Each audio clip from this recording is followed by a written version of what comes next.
Hello दोस्तों, स्वागत है आपका अपने चैनल जी के गढ़ में।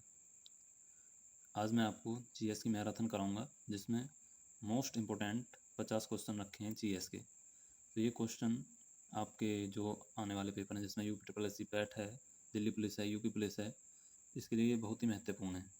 ठीक है, तो स्टार्ट करते हैं हम अपने पहले क्वेश्चन से। निम्नलिखित में से कौन सा भारत का पहला जैव मंडल संरक्षित क्षेत्र है? तो पहला है सुंदरवन, नीलगिरी, नंदा देवी, पंचमढ़ी। तो आपको बताना है इनमें से कौन सा सही आंसर है। तो ये है आपका नीलगिरी। जो सबसे पहला जैव मंडल संरक्षित क्षेत्र है वो है आपका नीलगिरी। ठीक है, और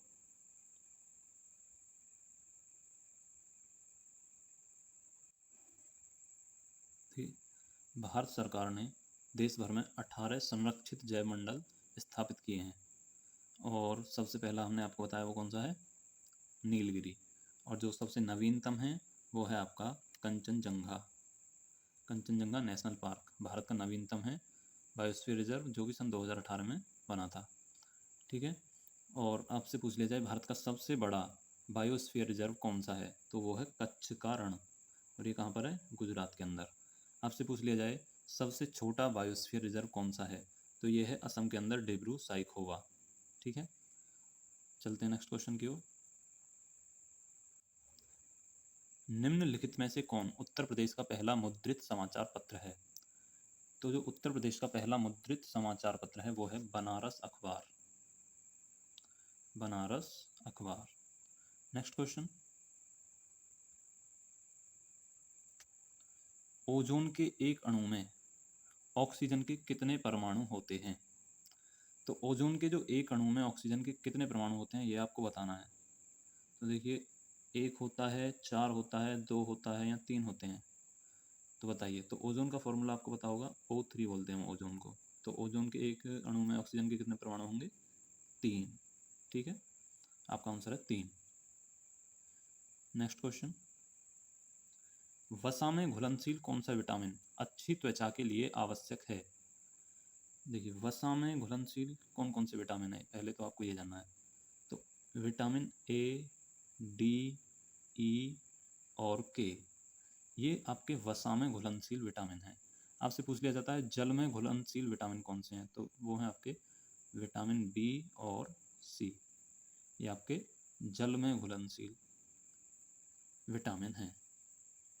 ठीक है, और आपसे पूछा है वसा में घुलनशील कौन सा विटामिन अच्छी त्वचा के लिए आवश्यक है? तो जो अच्छी त्वचा के लिए आवश्यक विटामिन है वो है विटामिन ए।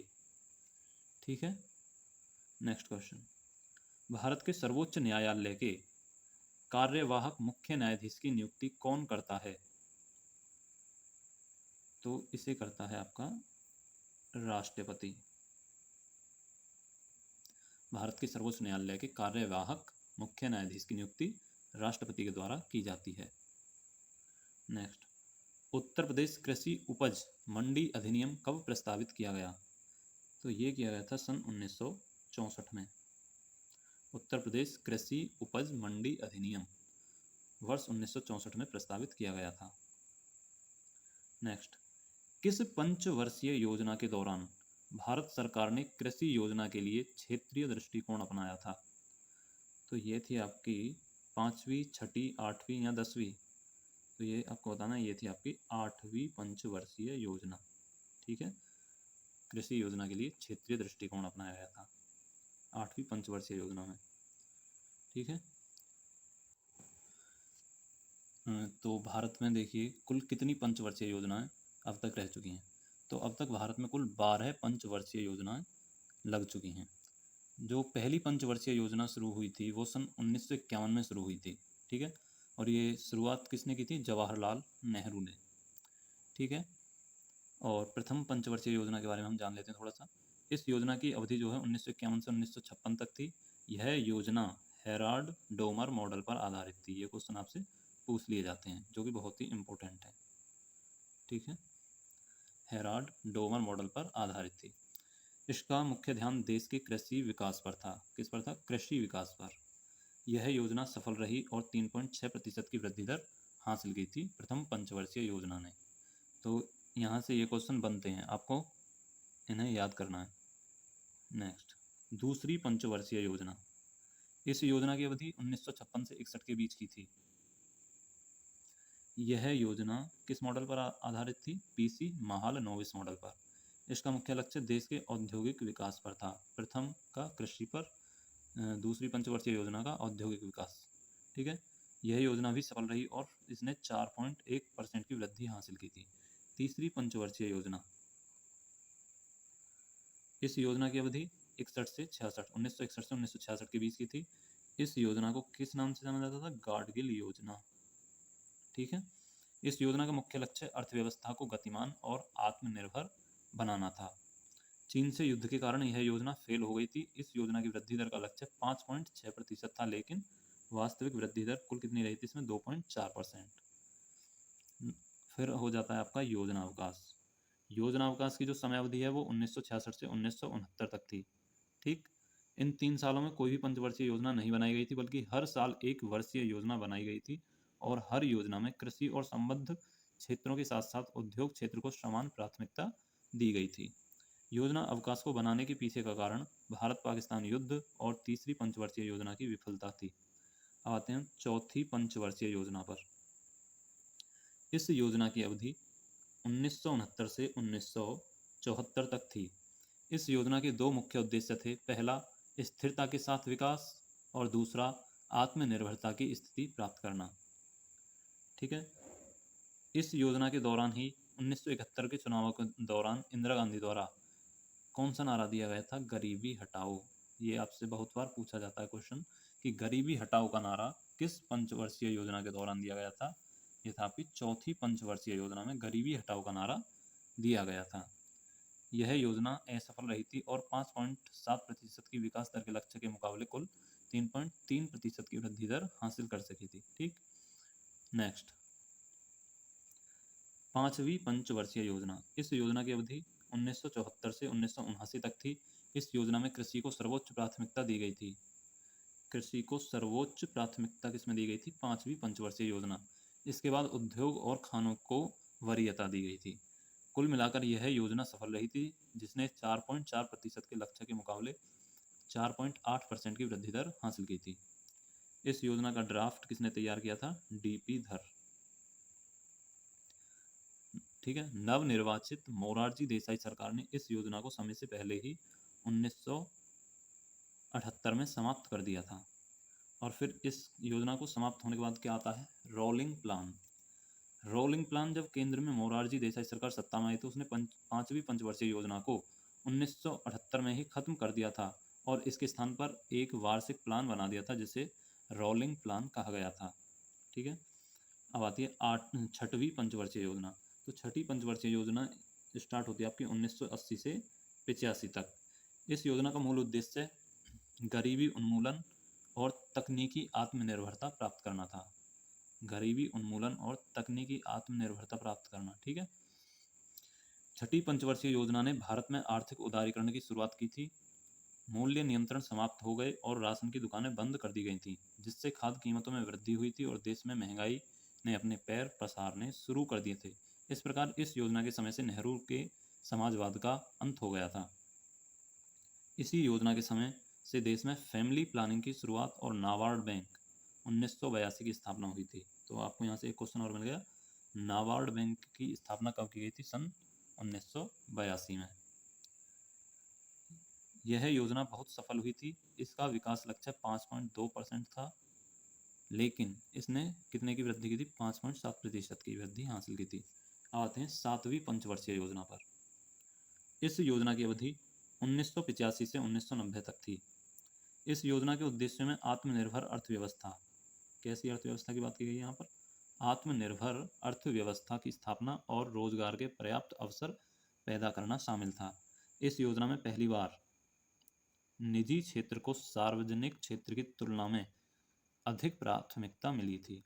इंपॉर्टेंट क्वेश्चन है कि इस योजना में पहली बार निजी क्षेत्र को सार्वजनिक क्षेत्र की तुलना में अधिक प्राथमिकता मिली थी। तो ये थी सातवीं पंचवर्षीय योजना। नेक्स्ट, इसका विकास लक्ष्य 5% था, लेकिन इसने 6% वृद्धि दर हासिल की थी। ठीक है। वार्षिक योजनाएं केंद्र में अस्थिर राजनीतिक स्थिति के कारण 8वीं पंचवर्षीय योजना समय पर शुरू नहीं हो सकी। इस कारण 1990 से 91 और 91 से 92 में 2 वार्षिक योजनाएं बनाई गई थी। ठीक है। फिर इसके बाद 8वीं पंचवर्षीय योजना आती है। 8वीं जो पंचवर्षीय योजना है, इस योजना की अवधि 1992 से 1997 तक थी। ठीक। इस योजना में मानव संसाधन विकास जैसे रोजगार, शिक्षा और सार्वजनिक स्वास्थ्य के विकास को सर्वोच्च प्राथमिकता दी गई थी।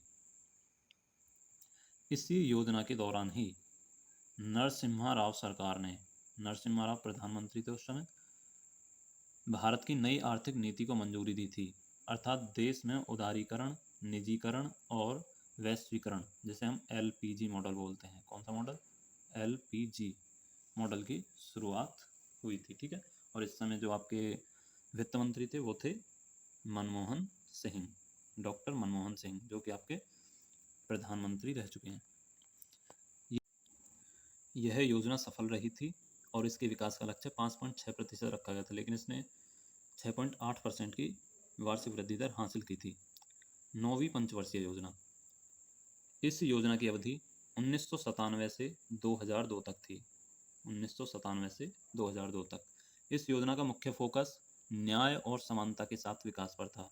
न्याय और समानता के साथ विकास कौन सी पंचवर्षीय योजना में था? 9वीं पंचवर्षीय योजना। इसे भारत की आज़ादी के 50वें वर्ष में लॉन्च किया गया था। ठीक है। यह योजना अपने विकास लक्ष्य 7% की दर को प्राप्त करने में सफल नहीं रही थी और इसने केवल 5.6% की वृद्धि दर हासिल की थी। इसके बाद आती है 10वीं पंचवर्षीय योजना।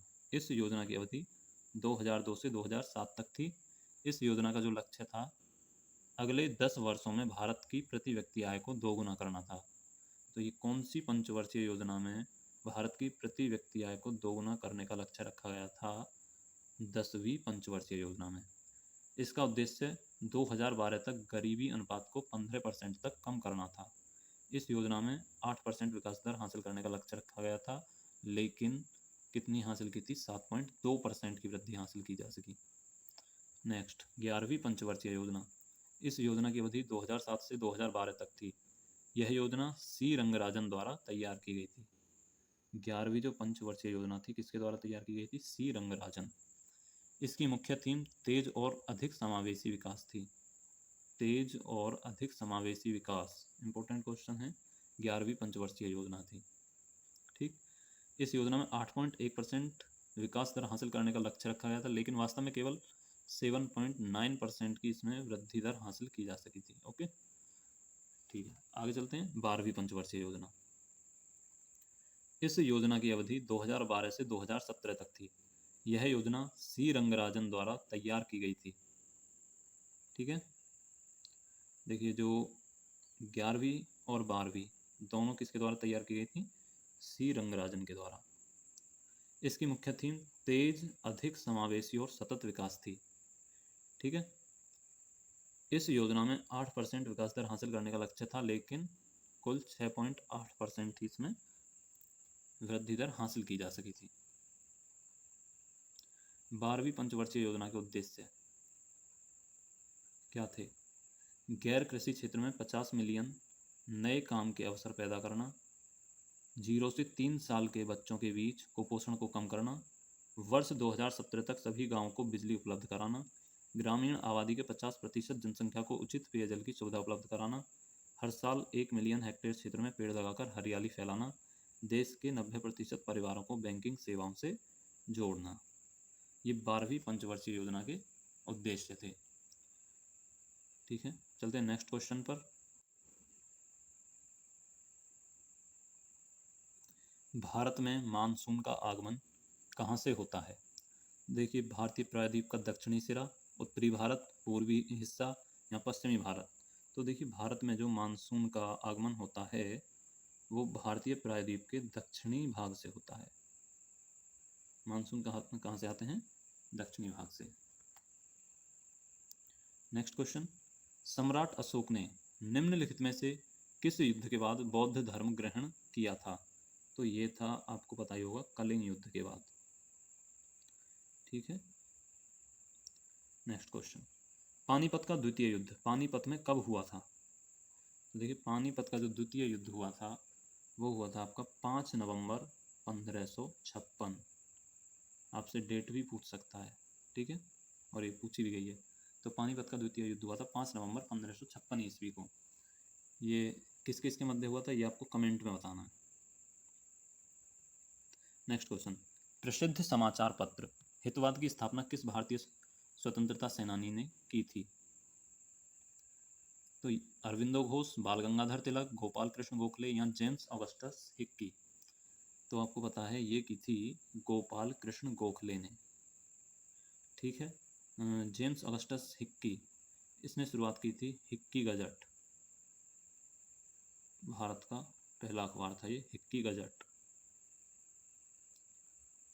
ठीक। नेक्स्ट, 8 अगस्त 1942 को महात्मा गांधी द्वारा अखिल भारतीय कांग्रेस कमेटी के किस अधिवेशन में भारत छोड़ो आंदोलन या अगस्त आंदोलन शुरू किया गया था? तो 8 अगस्त 1942 को जो महात्मा गांधी द्वारा अखिल भारतीय कांग्रेस कमेटी के बॉम्बे अधिवेशन में, कौन से अधिवेशन में? बॉम्बे अधिवेशन में इस आंदोलन को शुरू किया गया था, अगस्त आंदोलन को, ठीक है। नेक्स्ट क्वेश्चन, निम्नलिखित में से किस नदी तंत्र में वर्धा नदी उसकी महत्वपूर्ण नदियों में से एक है? तो देखिए वर्धा जो है ये शायद महाराष्ट्र में बहती है, तो महानदी नहीं, गंगा, गंगा का दक्षिण भारत से कोई संबंध नहीं है, कृष्णा और गोदावरी ये वहाँ पर बहती हैं, लेकिन वर्धा जो है किसकी सहायक नदी है? गोदावरी की, ठीक है, गोदावरी। नेक्स्ट, भारतीय प्रतिस्पर्धा आयोग के अध्यक्ष के रूप में किसे नियुक्त किया गया है? तो ये हैं आपके रवनीत कौर, भारतीय प्रतिस्पर्धा आयोग के अध्यक्ष। ये करंट का क्वेश्चन है तो आ सकता है। नेक्स्ट, चेन्नई सुपर किंग्स ने आईपीएल 2023 जीतकर आईपीएल के इतिहास में अपना कौन सा खिताब जीत लिया है? छठा, सातवां, पांचवा या आठवां? तो आपको पता होना चाहिए ये जीता है पांचवा खिताब, ठीक है। चेन्नई सुपर किंग्स ने आईपीएल में पांचवा खिताब जीता है अपना। और इससे पहले कौन जीत चुका है 5 खिताब? मुंबई इंडियंस। नेक्स्ट, किस राज्य ने 13वीं हॉकी इंडिया उप जूनियर पुरुष राष्ट्रीय चैंपियनशिप का खिताब जीता है? तो ये जीता है आपके उत्तर प्रदेश ने, ठीक है। नेक्स्ट क्वेश्चन, किस आईआईटी ने Y20 परामर्श के लिए युवा प्रतिनिधियों की मेजबानी की है? तो ये किया आपकी आईआईटी कानपुर ने। नेक्स्ट क्वेश्चन, 21 अक्टूबर 1943 को सुभाष चंद्र बोस ने कहाँ पर स्वतंत्र भारत की अनंतिम सरकार के गठन की घोषणा की? तो आपको पता होना चाहिए सिंगापुर, सिंगापुर में की थी भारत की अनंतिम सरकार के गठन की घोषणा। सुभाष चंद्र बोस ने 1943 में ही अपनी एक ये ऐलान कर दिया था कि अब देश आज़ाद हो चुका है, इन्होंने अपनी एक सरकार बना ली थी। नेक्स्ट, गांधीवाद के निम्नलिखित पहलुओं में से कौन सा हेनरी डी थोरो से सर्वाधिक प्रभावित था? तो ये था गांधी जी का अवज्ञाभ्यास।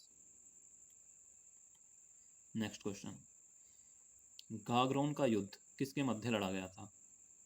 जो गागरोन का जो युद्ध था ये महमूद खिलजी द्वितीय और महाराणा सांगा के मध्य लड़ा गया था, गागरोन का युद्ध। नेक्स्ट, हर्षवर्धन ने 2 महान धार्मिक सम्मेलनों का आयोजन कहाँ किया था? तो ये आपको 2 शहर बताने हैं। तो ये है आपका एक तो कन्नौज और एक है प्रयाग, ठीक है। जो हर्षवर्धन ने 2 महान धार्मिक सम्मेलन किए थे, एक कन्नौज में और एक प्रयाग में। नेक्स्ट क्वेश्चन, निम्नलिखित में से किस देश में अधिकतम काल क्षेत्र हैं? काल क्षेत्र मतलब टाइम जोन। तो टाइम जोन सर्वाधिक है फ्रांस के अंदर, रूस क्या है? सबसे बड़ा देश है, और चीन की सीमा सर्वाधिक देशों से लगती है, ठीक है ना, सर्वाधिक देशों से सीमा लगती है किसकी? चीन की। कितने देशों से? 13 देशों से। नेक्स्ट क्वेश्चन, सरकार द्वारा निर्धारित बाधाओं या प्रतिबंधों को हटाना कहलाता है। ये कहलाता है आपका उदारीकरण। नेक्स्ट क्वेश्चन, अटल पेंशन योजना के तहत भारत सरकार द्वारा गारंटीकृत न्यूनतम पेंशन कितनी है? तो यह है आपकी 1000 रुपये।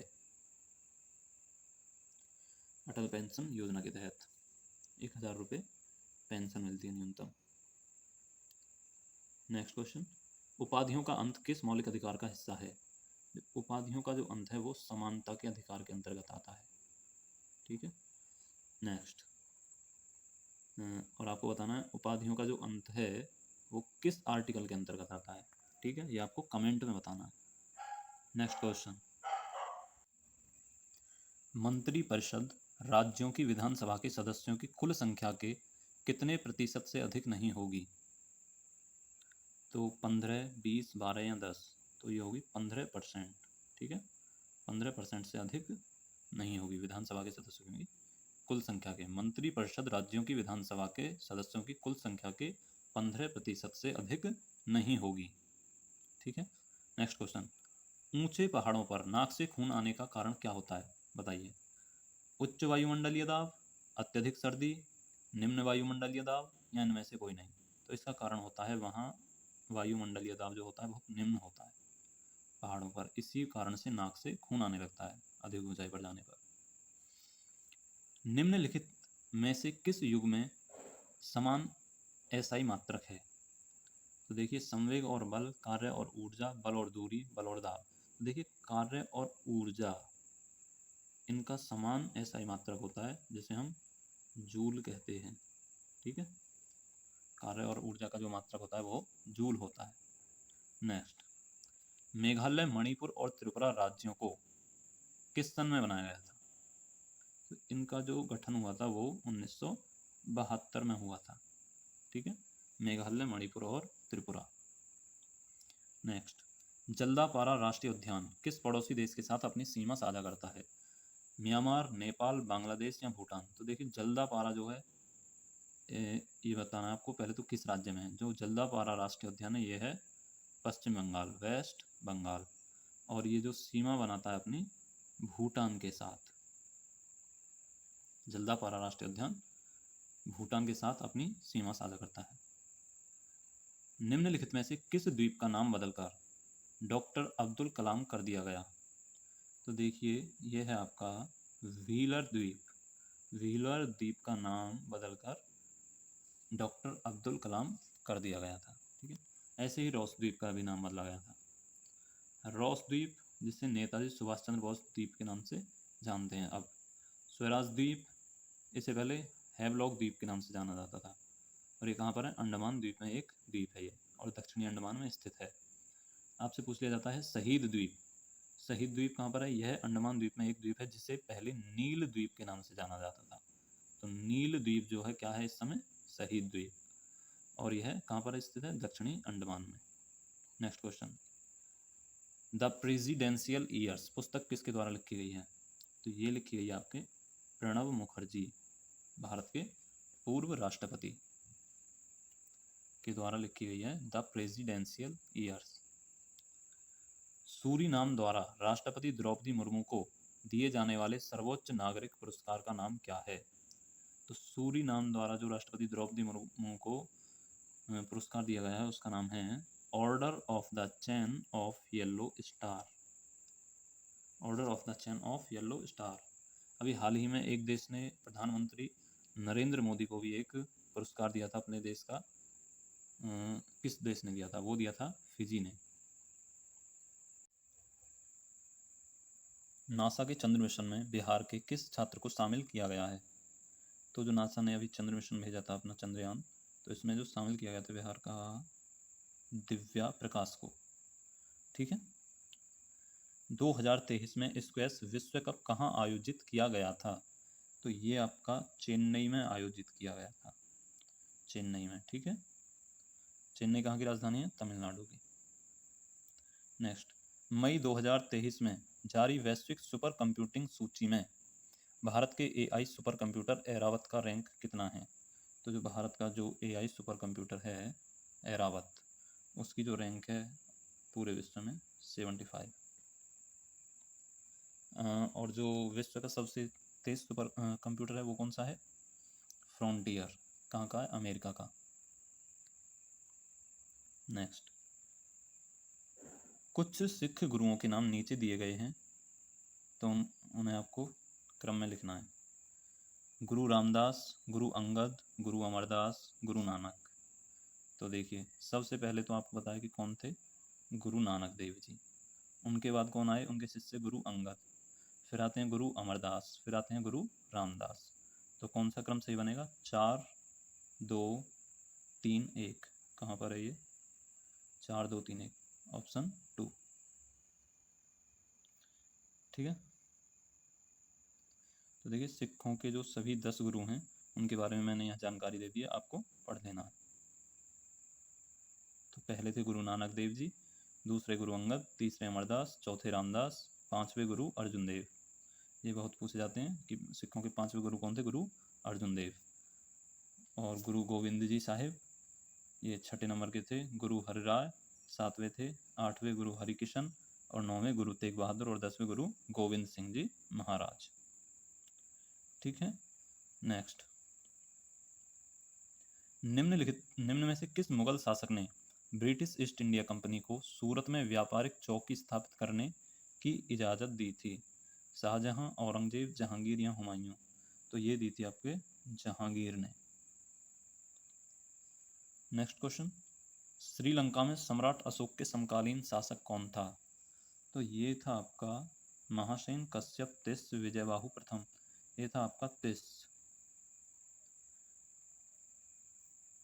ठीक है। तिस नाम का जो सम्राट शासक था वहाँ पर श्रीलंका में अशोक के समय पर। तो निम्नलिखित को कालानुक्रमिक क्रम में व्यवस्थित कीजिए। 1813 का चार्टर अधिनियम, न्यायपालिका अधिनियम, दमदास विधेयक, पिट्स इंडिया अधिनियम। तो बताना है आपको इनके क्रम के अनुसार। तो देखिए, सबसे पहले आता है यहाँ पर दमदास विधेयक, उसके बाद आता है पिट्स इंडिया एक्ट। ठीक है। फिर इसके बाद आता है 1813 का चार्टर अधिनियम, और सबसे लास्ट में आता है न्यायपालिका अधिनियम। ठीक है। अब इनकी जो डेट हैं वो मैं आपको बताता हूँ। ये जो दमदास विधेयक था, दमदास विधेयक 1783। ठीक। पिट्स इंडिया अधिनियम 1784। ठीक है, 1784। और चार्टर अधिनियम आपका लिखा हुआ है 1813, और न्यायपालिका जो अधिनियम है यह है आपका 1873। 1873। ठीक। तो आपका जो आंसर कौन सा बनेगा इसमें? 3 4 1 2। ठीक है। नेक्स्ट क्वेश्चन, कितने भारतीय राज्य नेपाल के साथ सीमा साझा करते हैं? तो आपको बताना है 4 5 3 6। और ये क्वेश्चन आपके पैट में आया था 2021 में। तो नेपाल के साथ जो सीमा साझा करने वाले राज्य हैं वो हैं 5। ठीक है। और वो 5 राज्य कौन कौन से हैं ये आपको बताना है मुझे। तो देखिए, आप एक तो है आपका उत्तराखंड यूके, उत्तर प्रदेश यूपी, बिहार, और कौन सा है? पश्चिम बंगाल, वेस्ट बंगाल, और एक है आपका सिक्किम। तो ये 5 राज्य जो हैं नेपाल के साथ सीमा साझा करते हैं। तो देखिए, ये चैप्टर मैं आपको पहले ही करा चुका हूँ, और ये आपको याद कर लेने अच्छे से, एक क्वेश्चन यहाँ से जरूर आएगा। नेक्स्ट, 2011 की जनगणना के अनुसार सबसे कम साक्षरता दर वाला राज्य। तो देखिए, सबसे कम साक्षरता दर कहाँ की है? आपको पता होगा, बिहार की। और सबसे अधिक कहाँ की है? केरल की। ठीक है। नेक्स्ट क्वेश्चन, परिवहन किस आर्थिक विकास के क्षेत्र में आता है? परिवहन किस आर्थिक विकास के क्षेत्र में आता है? तो जो परिवहन जो होता है वो आता है आपके तृतीयक क्षेत्र में, ठीक है। परिवहन आता है आपका तृतीयक क्षेत्र में। परिवहन आता है भंडारण, संचार, बैंक सेवाएं और व्यापार, ये आपके तृतीयक क्षेत्र में आने वाले हैं। प्राथमिक क्षेत्र में आपसे पूछा जाए तो प्राथमिक क्षेत्र में कृषि, वानिकी और मछली पालन, फिशिंग और खनन, ठीक है, ये आपके प्राथमिक क्षेत्र में आते हैं। कृषि, ठीक है,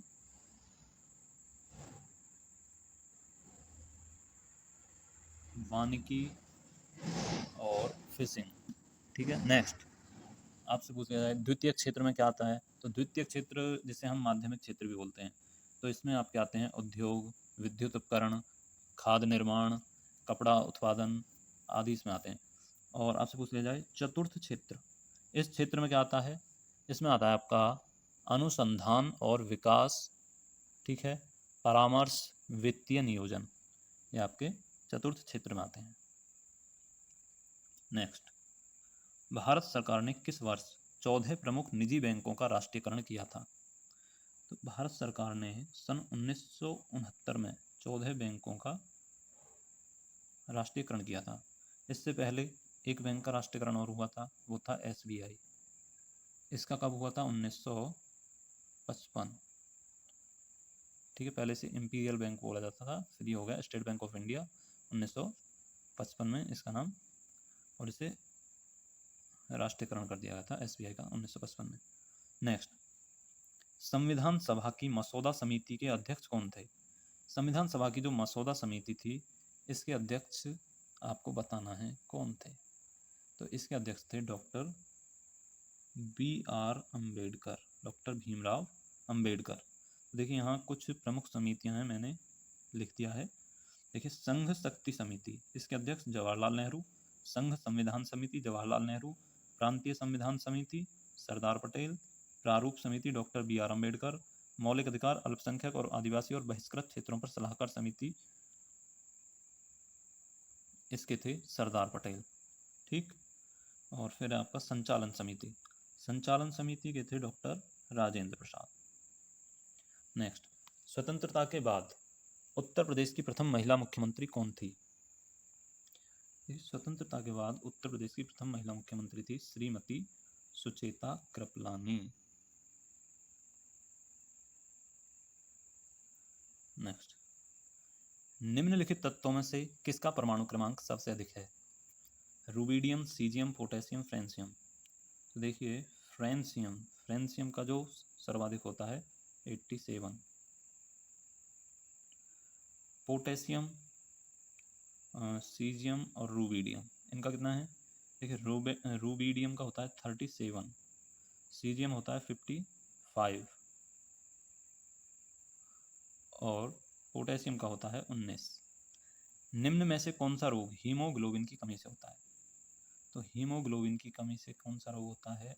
रक्ताल्पता, रक्त की खून की कमी किसके कारण होती है? हीमोग्लोबिन की कमी से, ठीक है। रेबीज कुत्ते के काटने से। मलेरिया मच्छरों से होता है।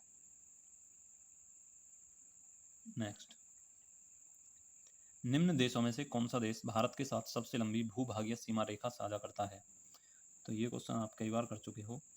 यह है बांग्लादेश, 4096 किलोमीटर की सबसे लंबी सीमा रेखा किस बांग्लादेश की भारत के साथ है, ठीक है। नेक्स्ट और लास्ट क्वेश्चन है आपका, निम्न में से कौन सा केंद्र शासित प्रदेश नहीं है? लक्षद्वीप, पांडिचेरी, नागालैंड, दमन और दीव। तो देखिए नागालैंड क्या है? आपका एक राज्य है, और लक्षद्वीप, पांडिचेरी, दमन और दीव ये क्या है? केंद्र शासित प्रदेश। तो ये कुछ महत्वपूर्ण क्वेश्चन थे GS के जो मैंने आपको कराए हैं आज, और इनमें से क्वेश्चन बनेंगे आपके पेपर में 100%। आपको इन्हें अच्छे से पढ़ना है, ठीक है। अगर वीडियो आपको अच्छी लगे तो इसको शेयर करना है आगे अपने दोस्तों के साथ, लाइक और कमेंट भी करना है, ठीक है। धन्यवाद।